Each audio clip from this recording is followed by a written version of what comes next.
Assalamualaikum warahmatullahi wabarakatuh. Selamat pagi anak ibu kelas 3 semuanya. Bagaimana kabarnya hari ini? Semoga selalu sehat dan tetap semangat ya. Jangan lupa isi absen seperti biasa bagi yang udah hadir di pembelajaran ibu ini ya. Anak ibu semuanya, di masa pandemi COVID ini, jangan lupa selalu jaga kesehatan, yaitu dengan cara 1. Sering mencuci tangan menggunakan sabun. 2. Selalu memakai masker. Ketiga, jaga jarak dan hindari keramaian. Semua ini demi kesehatan kita bersama. Semoga negeri kita cepat pulih dan kita bisa sekolah seperti biasa. Amin. Sebelum kita memulai pembelajaran, kita berdoa terlebih dahulu. Bismillahirrahmanirrahim. Rabbi zidni ilman warzuqni fahman waj'alni minas solihin. Amin. Oke anak ibu, pembelajaran kita hari ini adalah tema 1, subtema 2, pembelajaran 4, yaitu tentang pertumbuhan dan perkembangan manusia. Materinya adalah makanan dan kesehatan. Baik anak ibu, setelah pembelajaran hari ini selesai, anak ibu diharapkan 1. Dapat menjelaskan manfaat makanan pada proses pertumbuhan dan perkembangan manusia dengan benar. 2. Menjawab pertanyaan tentang hubungan makanan dan kesehatan pada proses pertumbuhan dan perkembangan manusia dengan tepat. 3. Mengidentifikasi keberagaman kebiasaan, kesukaan dalam kehidupan sehari-hari di sekolah dan di rumah. Dan yang terakhir adalah menceritakan pengalaman adanya perbedaan, kebiasaan, kesukaan, dan hobi. Oke anak ibu, sebelum kita memulai pembelajaran, ibu mempunyai sebuah pertanyaan, yaitu siapa yang masih ingat apa itu makanan seimbang? Ayo, siapa yang bisa menjawab? Ini kita pelajari pada pembelajaran 3.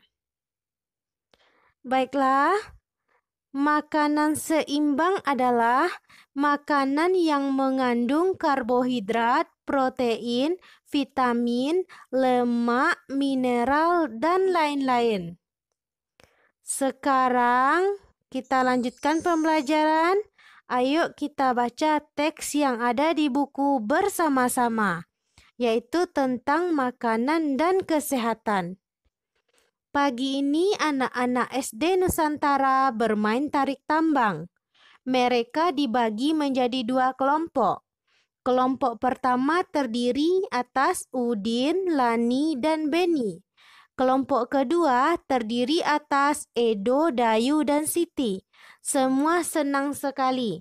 Coba anak ibu perhatikan gambarnya. Lalu, apa yang terjadi kemudian? Coba kita lihat. Wah, siapa tuh yang terjatuh? Siapakah yang bisa menjawab? Benar sekali, yang terjatuh adalah Edo. Ayo kita lanjutkan membaca. Tiba-tiba terdengar suara Edo mengaduh kesakitan. Rupanya Edo terjatuh dan tertarik oleh kelompok Udin. Semua temannya merasa sedih dan kaget. Mereka kaget karena Edo terjatuh. Edo anak terkuat di antara mereka. Pada setiap perlombaan, Edo selalu menang. Mereka pun membantu Edo berdiri dan menghiburnya. Jadi kalau ada teman kita yang terjatuh, kita bantu berdiri dan kita hibur ya anak-anak. Jangan sampai kalau ada teman yang terjatuh malah ditertawakan. Itu tidak boleh. Sekarang ibu mau tanya, kira-kira adakah anak ibu yang tahu kenapa ya Edo bisa jatuh padahal dia adalah anak terkuat di kelasnya? Baiklah, kita lanjutkan. Ternyata pagi ini Edo lupa sarapan sehingga badannya terasa lemas. Edo bangun kesiangan dan terburu-buru berangkat ke sekolah. Untuk menjadi kuat, kita harus banyak berlatih dan makan dengan cukup. Jadi anak ibu, ternyata Edo terjatuh karena belum makan ya. Nah, begini loh. Kalau kita menginginkan tubuh sehat, kuat, dan semangat, kita harus makan. Dan apa yang kita makan?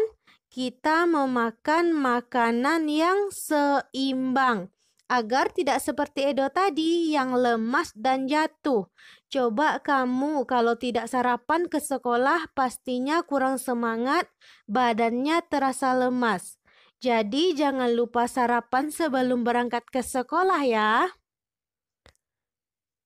Oke. Baiklah sekarang jawablah pertanyaan di bawah ini sebagai LK1 ya. Ada sekitar 7 buah pertanyaan. Pertanyaan pertama, apa yang sedang dilakukan oleh anak-anak SD Nusantara? Kita sudah jelas membacanya tadi dan kita juga sudah mengamati gambarnya. Sekarang kamu tulis di buku tulis ya. Pertanyaan kedua, mengapa Edo mengaduh kesakitan? Pertanyaan ketiga, apa yang dilakukan teman-teman Edo saat Edo kesakitan? Pertanyaan selanjutnya, apakah kamu sarapan sebelum berangkat ke sekolah? Jadi anak ibu jawab kalau anak ibu sarapan sebelum berangkat sekolah, anak ibu jawab iya. Tetapi kalau anak ibu tidak sarapan, anak ibu jawab tidak. Pertanyaan kelima, jika kamu menjawab tidak, tuliskan alasannya. Jadi kalau anak ibu menjawab tidak, tuliskan alasannya ya. Misalnya contohnya karena terlambat bangun. Contoh yang lain karena tidak suka sarapan pagi ya. Pertanyaan keenam, jika kamu menjawab iya, tuliskan makanan yang kamu makan saat sarapan. Jadi kalau anak ibu menjawab iya, tuliskan apa aja yang dimakan sebelum berangkat ke sekolah. Pertanyaan terakhir, apakah makananmu saat sarapan sudah termasuk makanan sehat dan bergizi? Kita sudah belajar di pembelajaran sebelumnya. Makanan sehat dan bergizi yaitu makanan 4 sehat 5 sempurna.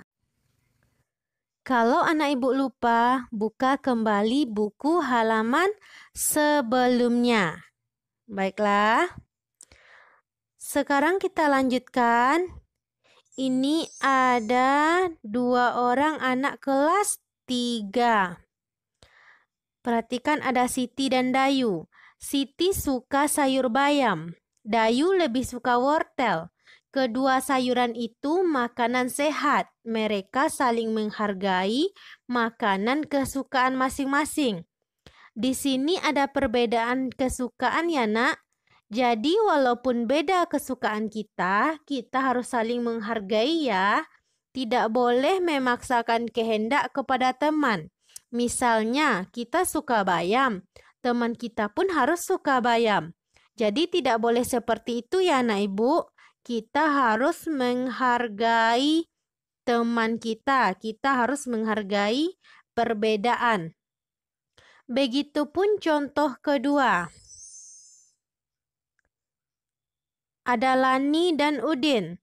Lani suka ikan, Udin lebih suka daging. Kedua lauk itu makanan sehat. Mereka saling menghargai makanan kesukaan masing-masing. Jadi, mereka juga berbeda kesukaan, tetapi mereka tetap saling menghargai. Sekarang coba kita lihat contoh ketiga. Edo suka kentang, Benny lebih suka roti. Kedua makanan itu makanan sehat. Mereka saling menghargai makanan kesukaan masing-masing. Jadi, semua makanan di atas adalah makanan yang sehat, yang diperlukan oleh tubuh. Sekarang, ayo ceritakan makanan kesukaanmu di bawah kolom. Di bawah ini sebagai LK2 ya. Ibu yakin anak ibu pasti mempunyai makanan kesukaan. Kamu tuliskan sebagus mungkin ya nak. Baiklah selanjutnya. Kamu sudah mengetahui bahan makanan berpengaruh pada kekuatan dan daya tahan tubuh. Olahraga juga berpengaruh terhadap kekuatan tubuh. Coba lakukan permainan kijang dan rusa di bawah ini untuk melatih kekuatan tubuhmu. Kita perhatikan ya, permainan kijang dan rusa. Kita perhatikan dari gambar ada 2 kelompok anak kelas 3. Ayo sekarang kita baca bersama. Anak-anak berdiri dalam 2 baris. Mereka berdiri saling berhadap-hadapan. Buatlah garis di depan kedua barisan tersebut. Ambil jarak agar tidak berdekatan. Deretan yang satu diberi nama rusa, deretan yang lainnya diberi nama kijang. Apabila guru memanggil kijang, maka deret kijang melompat ke depan, sedangkan deret rusa berjalan ke belakang. Apabila guru memanggil rusa, maka deret rusa melompat ke depan, sedangkan deret kijang berjalan ke belakang. Kelompok yang selalu benar mengikuti instruksi adalah pemenangnya. Jadi anak ibu di sini ada 2 kelompok, yaitu sebagai kijang dan rusa. Jadi kalau kelompok kita yang dipanggil, kita maju ke depan, sedangkan kelompok lawan mundur ke belakang. Jadi di sini aturannya pemenangnya adalah kelompok yang selalu benar. Nanti di saat kondisi sekolah kita sudah kondusif, kita bisa praktekkan bersama teman-teman kita ya. Kalau sekarang ini kita cukup memahami saja terlebih dahulu. Begitulah anak ibu, pembelajaran kita hari ini. Semoga bermanfaat. Sampai bertemu di video pembelajaran selanjutnya. Terima kasih.